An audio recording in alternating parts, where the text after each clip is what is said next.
No, okay. Just now. Okay, so good morning everyone. We're going to present about the social factors of a country. My group is composed by me, Jaime, and Nerle. So to start our presentation, we wanted to talk about a phrase said about Maya Angelou, an activist in the US. And it's about the esteem with which we regard the multiple cultures offered in a country enhances our possibility for healthy survival and continued social development.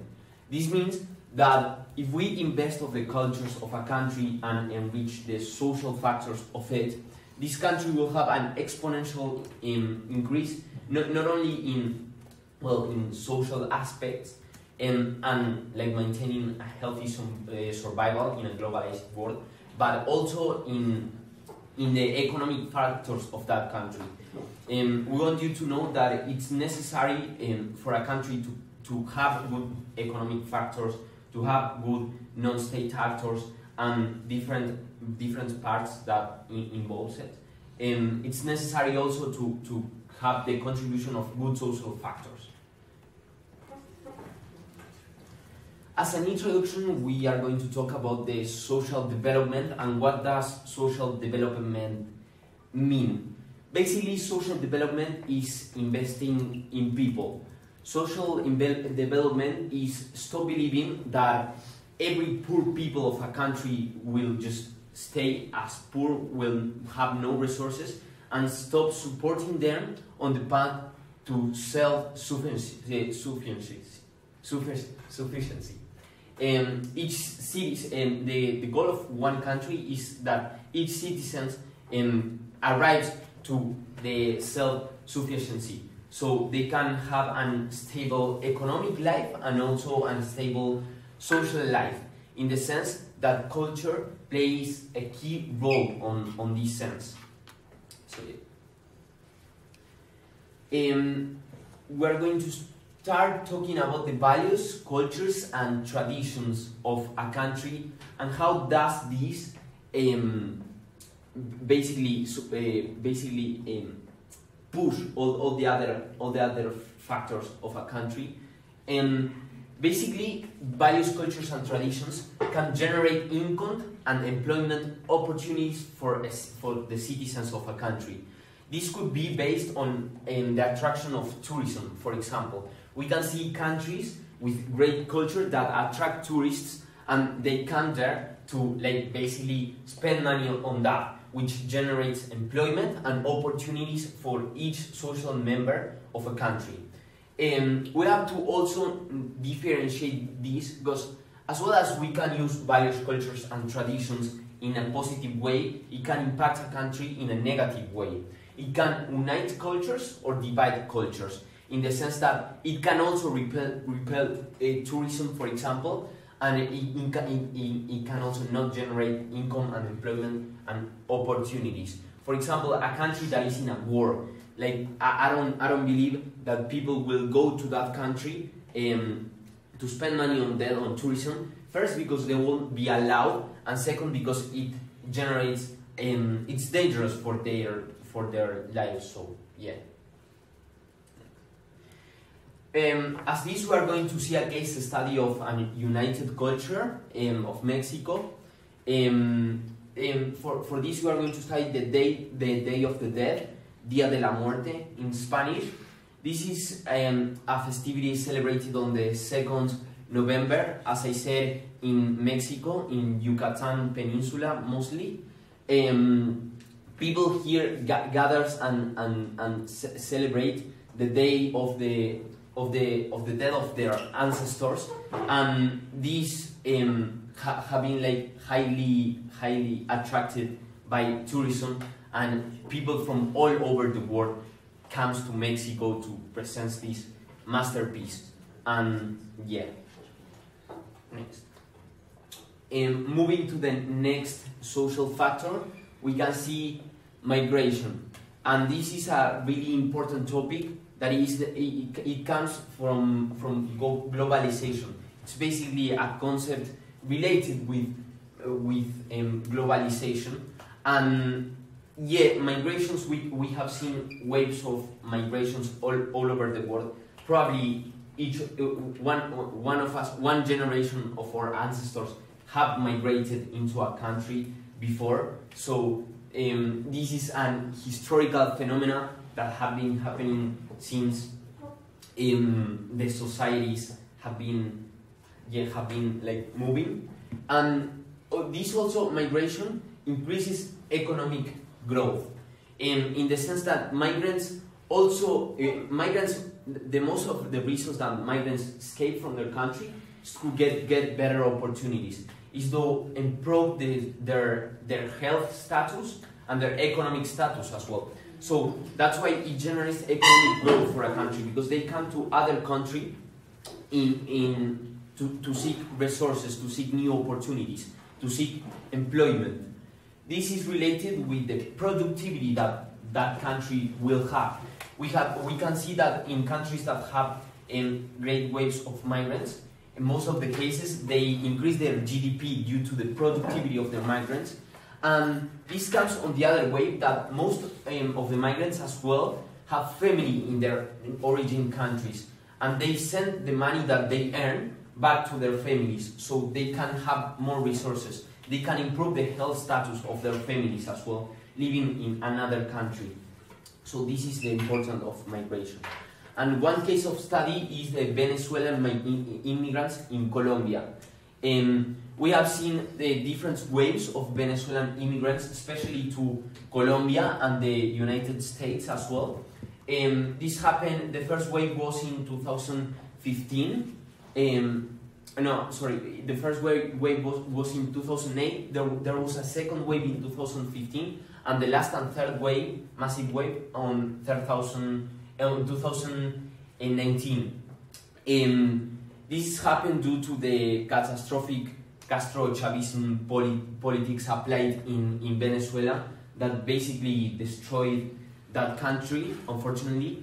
The last wave of Venezuelan immigrants in Colombia, by the statistics, increased their GDP of the country by a 30%. However, we have to analyze the whole thing, and it's also true that one bad thing from migration is that it could also increase the crimes in a country. This doesn't necessarily happen in all cases, but sometimes immigrants don't go with the hope just to only have to get a good job and to get employed. They also, in some cases, immigrants don't have that opportunities, so they go and they get involved into illegal jobs. So in Venezuela, in Colombia, that's exactly what happened. Some immigrants were involved into the drugs business, and other great percentage of them weren't. The great percentage of them were employed in normal jobs.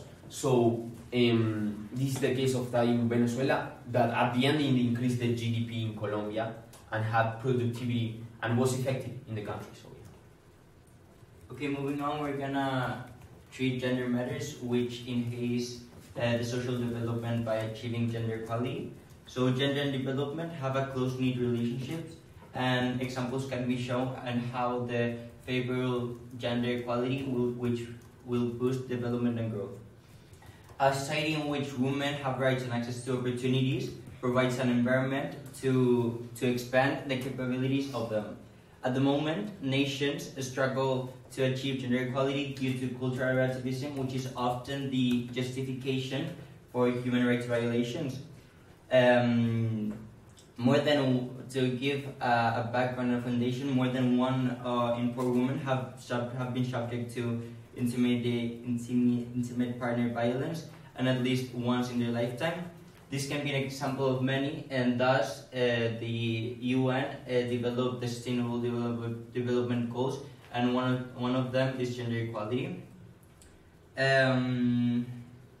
And according to the UN, if we continue at the pace that we're going on, it will take 40 years for nations to develop gender equality. In addition, due to intersectionality and the position that women have in society, women also are more vulnerable to experience other political issues such as poverty, hunger, etc., and education. So gender equality is also interrelated to other SDGs. For example, women make up more than 2/3 of the world's 796 million illiterate people. Okay, now we're gonna treat the case study of India and the female economic participation. So India has one of the lowest economic female participation rates in the world, and the decision of women to participate in the labor force is the outcome of various economic and social factors that interact in a complex fashion at both the household and micro level. Based on global evidence, some of the most important drivers include educational attainment, fertility rates, and the age of marriage. In addition to these issues, social norms determining the role of women in the public domain continue to affect outcomes. And to add up, we can see how gender equality will also boost economic development. For example, if women had equal opportunities in terms of education, health system, among others, they would be equally represented in the economy, and the economy would grow by an estimate of 27%. Okay, moving on, we're gonna treat efficacy of national and local institutions. So local and national institutions are significant stakeholders, actors, and contributors in the process of growth and development. They are a critical link in the process of development by virtue of the fact that they are part of a multi-governance system planning, coordinating, executing activities, resources, and their distribution in society. We can also see how institutions are critical in developing human rights and the SDGs, because they're the ones responsible to achieve no poverty or hunger, gender equality, etc. So we can see how there's 4 factors that make institutions power to be efficacy and to make them legitimate, which is accountability, transparency, participation, and inclusion, which have been right nowadays the key features of the development of a nation in terms of local institutions and acceptance by the people. Okay, moving on, we can see the example of the administration of the Town Hall of Change of Madrid from 2015 to 2019. So the EU imposed fined us because our pollution rates were really high, and one of the main places where pollution rates were really high was the city of Madrid. So what Ahora Madrid government did was implementing a pollution management strategy called Madrid Central. This pollution strategy stopped cars to come into the city and only let electric and hybrid cars park in the city. This made the pollution rates go down, and it also made the public transportation go up. However, there's some downsides to it, because they did not boost the fact that, for example, they did not take into account the fact that not everyone is privileged enough to have an electric or a hybrid car.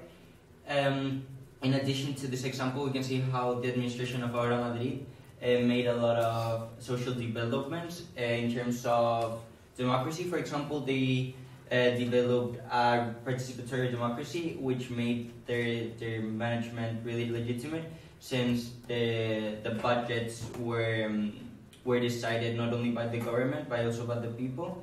We can also see how they created a platform where it was kind of like a forum where 50 citizens of Madrid, which from different backgrounds, were part of political decisions, and this made the society better because it boosts social rights, not only in terms of pollution, but in terms of gender equality, education, etc.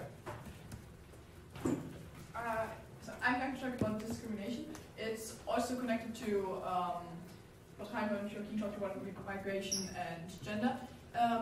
So discrimination is defined by discrimination affects people's opportunities, well-being, and their sense of agency. That's a definition by the UN. And the main effect, how the discrimination affects development, is that it disturbs the peace of a society, but also it results in poverty and hinders the reduction of global poverty, and also hinders the political participation of those who are affected upon it. Also, discrimination restricts members of a group from opportunities or privileges available to another group, leading to exclusion. This can be connected to the theory of Marta Sen. We talked about opportunities and freedom as main factors which influence development. Next slide. And the different ways how forms of discrimination. First one is race. It's a really good case study for the US. According to the FBI in 2018, hate crimes statistics were 59.6% of hate crimes were racially motivated. And also in the US, black people are way more likely to get killed. And that's also connected to gender-based violence and sex and gender-based violence. It's also that black people, or like black women earn way less than white women. So there's also like overlapping kind of discrimination. And so with race you can really see like how a country gets divided, but it also disturbs the peace of the society there. With religion, a lot of terrorist groups has been associated with religious extremism. And also there's like, I think, quite obvious that they disturb the peace of the society there. Examples, for example, Al-Qaeda or ISIS. Yeah. Then sex and gender-based violence. Discrimination in workplace results in low productivity, which in turn drives the economy backwards.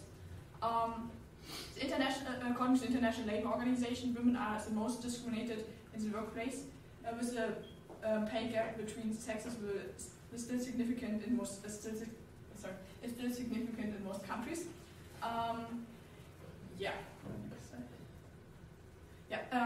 And also factors of discrimination affects as a whole, not just one society, one country, but also like it hinders that global poverty can be solved. For example, that's statistic about how often countries, students from Africa have been denied a visa in Canada.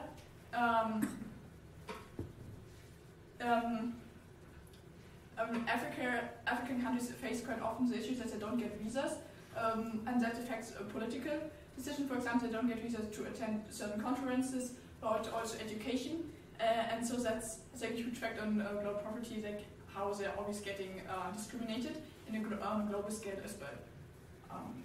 And then to discrimination, it's also it's like also about population and culture. For example, with sex and gender-based discrimination, Jaime talked already about one example, but a positive example is, I know, for example, in Norway, they have a really high rate on female employment, and that really contributes to their successful economy. So it's also like good and negative examples, so like how when you really include it, you can see how much it brings you for your economy and also for the development of your country. Another thing where you can argue about is that population, in certain cultures, they tend to have more children, and so that means that they need to feed more people in one household. And so you could argue about how this affects also the development and as well as of a country, which like race affects development.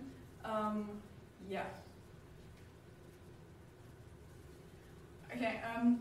Joachim talked already a bit about culture. I'm going to talk a bit about two different aspects of culture. And I have a question for you. Does culture affect economic development? Yeah, it does. Do you want to elaborate? I don't know. It can affect, like sometimes some cultures can either slow down or increase the rate of development. Like some countries, they might want to align their development with their culture, so they might pass laws and regulation which align with their cultural practices. I can't think of an example, but yeah, I just think.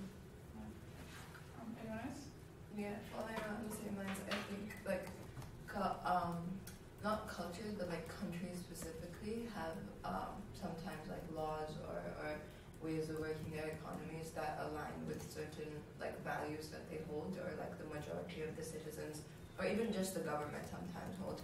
And I think like Saudi Arabia, the women not being allowed to drive, I could see that as maybe not economic development, but a form of development that was held back because the government had certain values. Also, when it comes to like culture specifically, I think many tribal communities and many communities that are still very segregated from like the rest of like civilization, and they want to be like that, and they want to continue living in the nature, and they want to continue just living their lives as they have for like hundreds of years.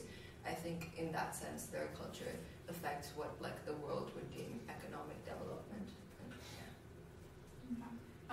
What I found interesting when I researched for the topic, the culture and economic development, I read an article about where someone argued about that Germany's success in economy is also according to some of our culture, right? Like for example, like values which are really highly regarded, like punctuality or efficiency. So I think you can say that culture affects economic development as well. Next slide. And then culture can be also used as soft power. Soft power is defined, refers to the power derived mainly from culture and immunological sources, exercising its influence more through persuasion or attracting the weak to a particular model rather than by coercion.